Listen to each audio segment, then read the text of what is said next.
16 грудня, середа, в ефірі інформаційна служба «Азаман». Я Оріні Сітумєрова. Вітаю вас.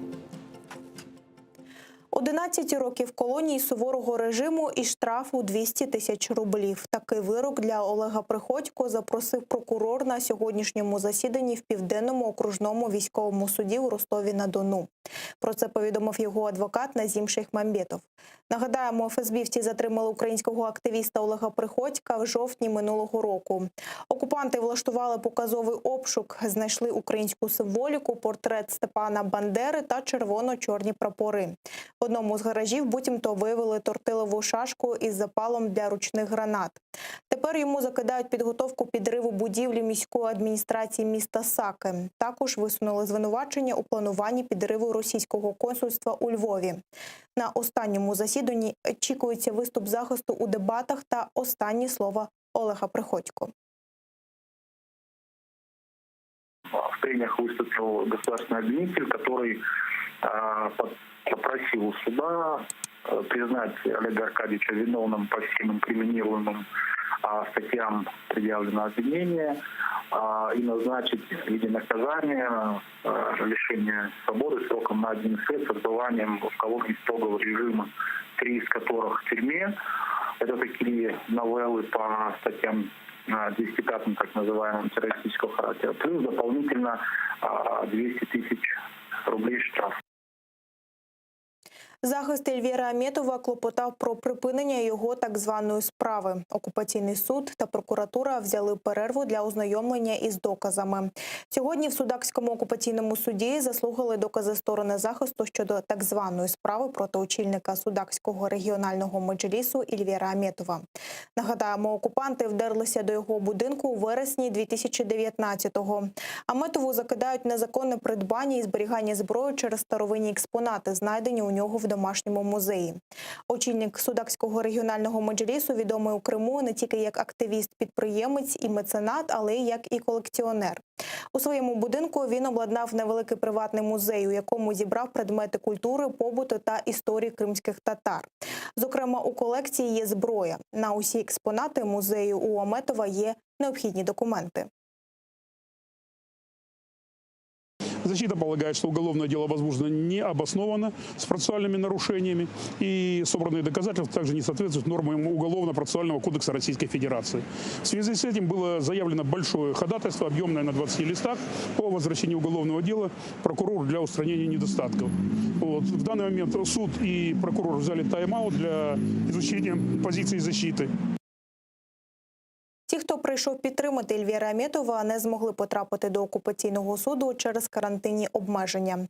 На їх думку, Ельвір Аметов зазнає репресій з боку окупантів через свою позицію, зокрема, невизнання окупації Криму. Очередное политически мотивированное дело, я так считаю, это мое мнение. Почему? Потому что он является председателем регионального меджлиса. Это узнаваемый и уважаемый в городе человек, который имеет свою определенную гражданскую позицию относительно того, что происходит. Ну, я думаю, в связи с этим его и привлекли к этому уголовному делу. 70-летний человек проходит судебные процессы вот эти, так называемые. Иншаллах, если будем в стороне оставаться, то этот процесс не только 70-летних застанет, но и старшего поколения. Поэтому хотел бы сказать, надо быть солидарными, надо быть, как сказать, поддерживать друг друга. Вирок окупантів не визнають. Головна мета – Європейський суд. Адвокат Микола Полозов оскаржив незаконний вирок віце-президенту Всесвітнього конгресу кримських татар. Окупаційний Верховний суд Криму минулого тижня заочно засудив Ленура Ислямова до 19 років колонії суворого режиму. Його назвали винним за 3 статтями: створення буцімто незаконного збройного формування, диверсія з підривом електроопор та заклики до зміни кордонів Росії через медіа. Адвокат Микола Полозов вважає судилище переслідуванням за невизнання окупації Криму, а згідно з рішенням ООН ще й расовим гонінням. Торгувати з окупантами має бути токсично. Нардепи готують одразу кілька законопроєктів про новий порядок запровадження санкцій. Головний принцип – швидкість і точність. Має бути єдиний центр аналізу та ухвалення рішень, щоб швидко виявляти бажаючих нажитися на окупації. Деталі далі в сюжеті.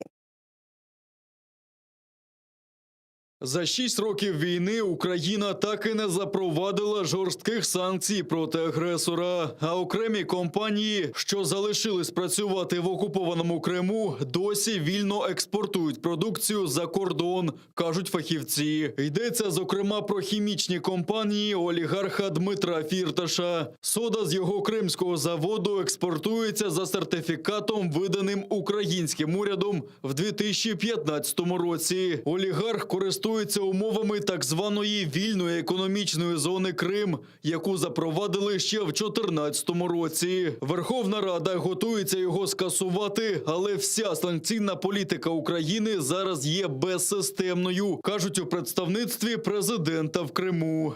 На жаль, системній політиці, як полісі держави щодо санкційного регулювання, в першу чергу не сприяє на сьогодні недосконале санкційне законодавство. Так, ми всі розуміємо, воно було реактивно прийнято в 2014 році як реакція на дії країни-агресора, але за ці роки, очевидно, воно потребує суттєвого доопрацювання і змін.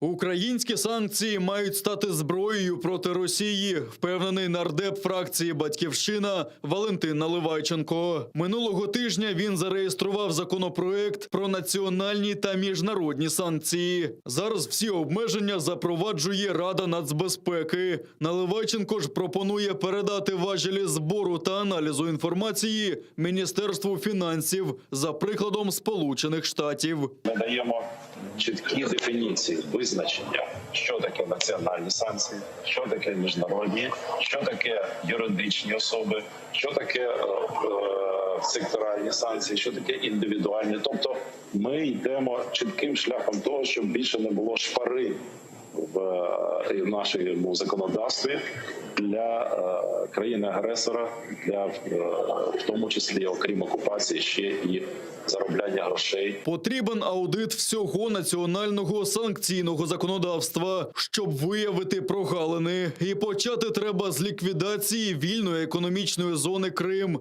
впевнений спеціальний представник МЗС Олексій Макеєв. На його думку, нове законодавство повинно прибрати довгий ланцюжок підготовки санкцій. Це дозволить швидше карати порушників.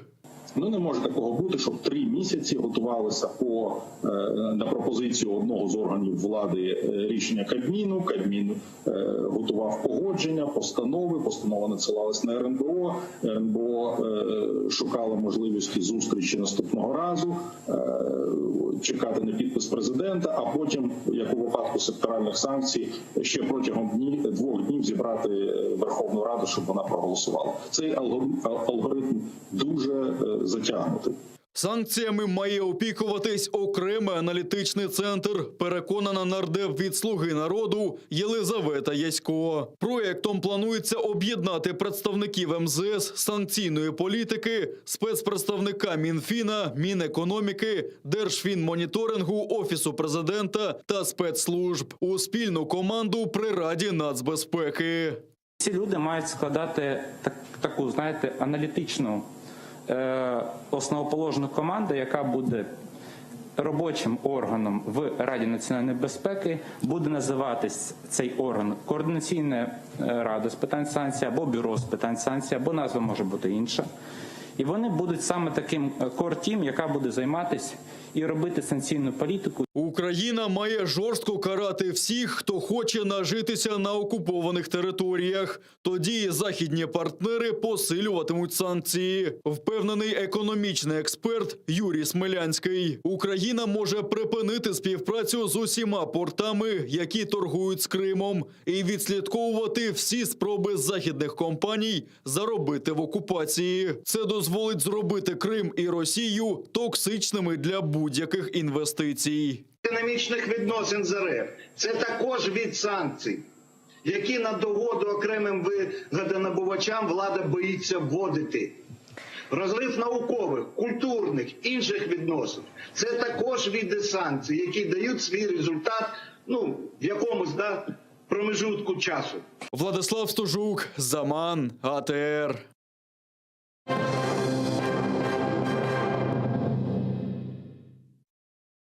– 622 інфікованих COVID-19 виявили в Україні минулої доби. Ще 264 людини померли внаслідок хвороби, а одужали 12 549. Водночас ушпиталили 3242 українців. Це найвищий показник за час пандемії. Міністр охорони здоров'я Максим Степанов каже, що вдалося зупинити урагани зростання кількості хворих, хоч ситуація досі напружена. За його словами, в МОЗі готуються до гіршого, тому постійно збільшують кількість ліжок з підведеним киснем в лікарнях. На думку Степанова, нові осередки масового зараження можуть з'явитися після свят. Він закликав уникати скупчень людей. МОЗі також готуються до вакцинації від COVID-19 так званих груп ризику. Це медики, військові, правоохоронці, літні люди та ті, хто мають складні хронічні захворювання. Міністр Степанов каже, що перші щеплення планують зробити вже в лютому наступного року. Для цього Україна веде прямі перемовини з британськими та американськими розробниками. А партію від ініціативи COVAX МОЗ має отримати навесні. Зараз ми наполегливо працюємо з виробниками, в яких ми будемо закуповувати вакцини. В нас є вже всі пропозиції, ми просто їх відшліфовуємо. І головне, ми намагаємося, щоб ці вакцини прийшли в Україну як мога раніше. Тобто хоча б перше вакцинування, щоб ми розпочали, ми поставили себе за мету, починаючи з лютого наступного року. А в окупованому Криму вже 10-й за 2 тижні добовий рекорд захворюваності. Там виявили 435 нових випадків COVID-19. Ще 12 людей померли внаслідок хвороби, звітує окупаційна влада півострова. Погіршення епідемічної ситуації визнала й очільниця окупаційного Кримського Роспотребнадзора Наталія Піньковська. Вона зауважила, що винні самі кримчани, бо не дотримуються карантину. На виявлення порушників відправлять спецзагони інспекторів. Про це вже розпорядився окупаційний очільник Криму Сергій Аксьонов. 20 грудня на півострові будуть масові перевірки підприємств, щоб виявляти незаконні корпоративи і гуляння.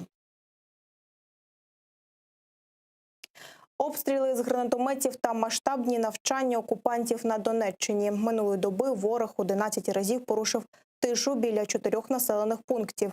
Найбільше гатили в районі Авдіївки. Тут російсько-окупаційні війська відкривали вогонь з автоматів, автоматичних станкових та підствольних гранатометів. В районі Опитного та Водяного, що на Приазов'ї, також гатили з гранатометів різних систем та стрілецької зброї. Ще двічі порушили тишу біля Шумів. Втрат серед українських військових немає, звітують у штабі. А за даними розвідки, на окупованій частині Донбасу тривають масштабні навчання з залученням безпілотників та артилерії. Противником одночасно проводяться збори з розрахунками протитанкових ракетних комплексів, снайперами, кулеметниками, гранатометниками, операторами технічних засобів розвідки розвідувальних підрозділів і безпілотних літальних апаратів артилерійських підрозділів. Для надання методичної допомоги та з метою контролю за якістю проведення занять до з'єднань та частин 1-го та 2-го армійських корпусів прибули групи офіцерів управління 8-ї армії Південного військового округу Збройних сил Російської Федерації. Це все на цю мить. Вже за кілька хвилин ефір продовжить мій колега Роман Спірідонов, а о 21-й дивіться «Заман» кримсько-татарською Шевкетом Наматулаєвим. Будьте здорові, до зустрічі!